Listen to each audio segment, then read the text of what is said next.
Bleacher Report's Matt Miller, draft expert here on the Rich Eisen Show. How are you, Matt? Hey, doing well, Rich. Good to talk to you again, man. I don't mind holding to listen to get all caught up on the fight that was the Pittsburgh Steelers locker room. I'm always happy to listen to that. And it's amazing how, again, Antonio Brown says he's moving past it. He's in a new place, and the Raiders would love him to move on.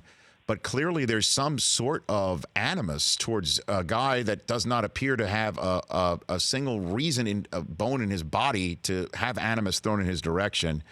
It's really something else. What are the Steelers going to do in the draft, do you think, when they finally come on the clock, 20th overall? I know that's best player available territory, but what do you think their plan is with no Brown and no Bell? Do they replace him? I don't think they do, Rich. Not in the first round. Like, if you look at the way this team is built, even Juju was a second-round pick. Antonio Brown was a day 3 pick. So they have not gone the route of replacing skill players with first-round picks. This is more of a front office with Kevin Gilbert and the guys there, Kevin Colbert, they think offensive line and defensive and defense in the first round. So I think they really like James Washington. They got him in the second round last year out of Oklahoma State. They brought in guys like Dante Moncrief from free agency. Obviously, James Conner was lights out last year and taken over for Le'Veon Bell. So I think that's more of a team that you can look at. They really swung and missed with Artie Burns in the first round of 2016. They need another corner. And this could be an area where the best corner in the draft, in my opinion, LSU's Greedy Williams, could come off the board. It's not expected to be a year like last year where Denzel Ward went 4th overall and there's a little bit of a run on the corner position. This year, because of the quarterbacks, the great edge rushers and defensive linemen, some offensive tackles, we could see the corners get pushed down. The Steelers have been a great spot to get someone who has plug-and-play ability to come in opposite Joe Hayden. So I'm going to ask you, Matt Miller, the same question I'm asking everybody who's locked in, plugged into the draft or the NFL information community. Have you come across anybody, scouts, general managers, anybody, any source of yours that says, hold on a minute, the Cardinals may not take Kyler Murray? No, not one. And you and I talked at the Combine, and it was the same thing then. So it's like here we are, a month later, nothing is changing. And I will say this, I've written about this, I've talked about it on my podcast, going back to early January, when Cliff Kingsbury started interviewing with jobs. He started when it was known that he was going to interview and maybe leave USC. That's when this news started coming out. This isn't a smoke screen here at the end of the draft process. This is something that people have been reporting now for 3 months. So I'm glad you put it that way, because I haven't been able to find anyone who thinks that someone other than Kyler Murray will be that pick. And I think if you look at even, when we write mock drafts, we all want to be right. That's the goal of a mock draft, is to be right, to educate your readers about what could happen, what we're hearing will happen. And I bet if you went and looked at the top draft analysts, everybody's going to have the same pick at number 1 right now. Well, and that's Kyler Murray going to Arizona. Well, the issue with that, Matt, is, wanting to be right with a mock draft is that does happen. Kyler Murray, everyone's right up there. Then somebody's going to be wrong with who the Giants or the Redskins take or somebody else, because somebody's going to have their first-round draft selection other than a quarterback, because they've acquired Josh Rosen. So I agree completely. What are you hearing on that front, the Rosen front? I still think that it is Washington or bust at this point, and I think everyone wanted to connect the Giants there because they had the 2 first-round picks. I haven't heard of anyone that wants to trade a first-round pick for Josh Rosen. I think the Cardinals would do backflips right now if that were even rumored. It feels like the Chargers are out of it after Philip Rivers has never, I've been told, been super open to the idea of, kind of having the quarterback and waiting system there.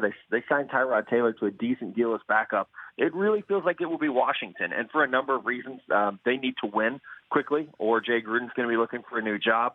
They're also picking at 15 in the first round, so it's less likely that they would be able to get a Dwayne Haskins or Drew Lock at that spot, one of the guys that most scouts believe is a plug-and-play guy. Instead, you can look where they're picking a 46 overall, and I think that's a pretty good return on investment. If they want to flip 46 to Arizona, the Cardinals might be able to get something a little bit extra on day 3 to kind of save face a little bit, but they're not going to get the 15th pick in the first round. And so I think with Washington, if it starts to look like or feel like Kyler's going to go 1, maybe Haskins goes top 8, maybe Drew Lock goes top 10, you're weighing the decision of, okay, do we like Daniel Jones from Duke enough to take him here, or do we trade a second-round pick and get a player that everyone agreed was a top 10 guy last year?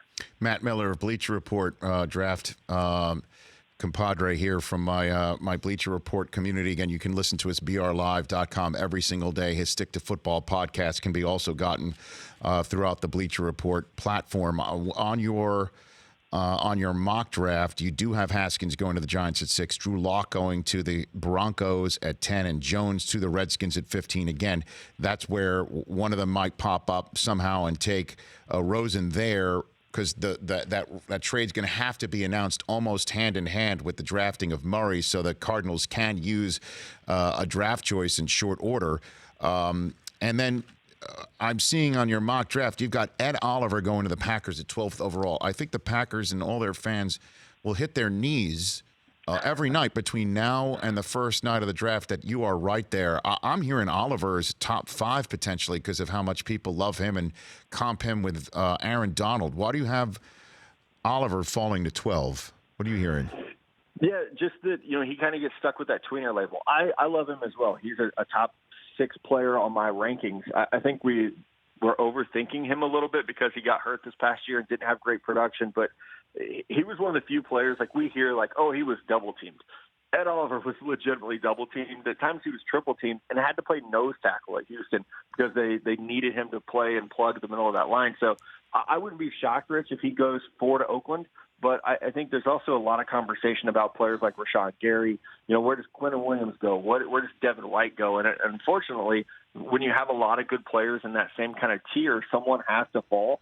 And I think when I wrote the mock draft, that might have been 2 or 3 weeks ago, and it was at the point where, like, Ed Oliver looks like the guy who could be dropping a little bit at that time.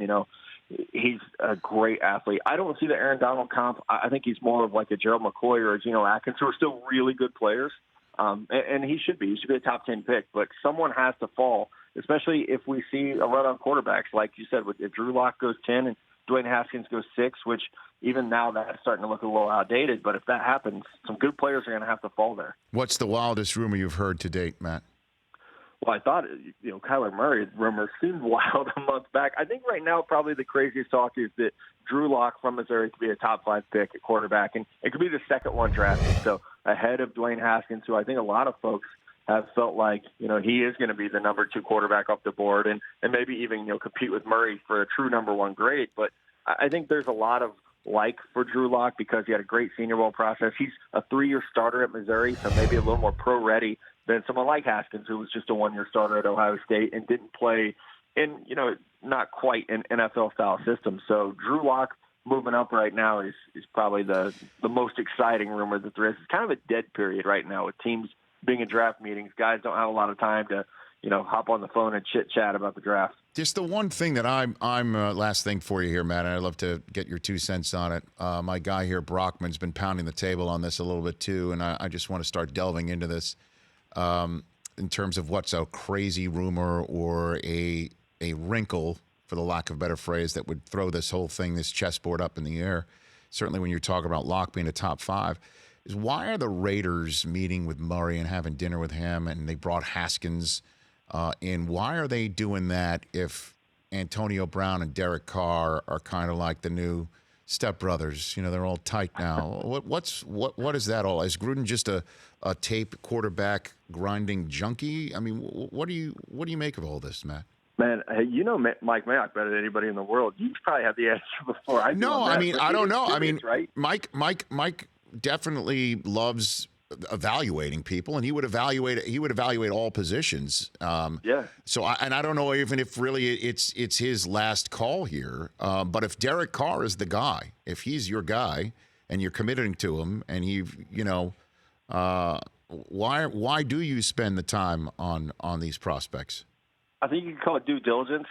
You might be able to also say maybe it is, in the hopes that someone will trade up to that number 3 pick with the New York Jets and to take a quarterback ahead of Oakland and then push a better player down to them. I think that's the most likely thing because it would surprise me, frankly, if they did go out. If you add players, not just AB, but, to go get the Tyrell Williams, to get the impacts that they have a receiver and then make a change at quarterback with, wherever you come down on Derek Carr, you know what you're getting. He's only 28 years old. He's taken you to the playoffs before. I would be a little surprised if they went ahead and moved on. But so for me, that interest is more trying to get someone, maybe the New York Giants, to panic and move up to number 3 where the Jets sit right now. And then in turn, that pushes Quinnen Williams or Devin White right into the laps of the Raiders. Intrigue. Thank you, Matt. Appreciate the call. We'll chat again soon before the draft. Looking forward to it, guys. Thanks You so got much. it. At NFL Draft Scout is how you can follow Matt. For more of The Rich Eisen Show, tune to Audience Channel 239 on DirecTV for free on BR Live or download the Rich Eisen Show app.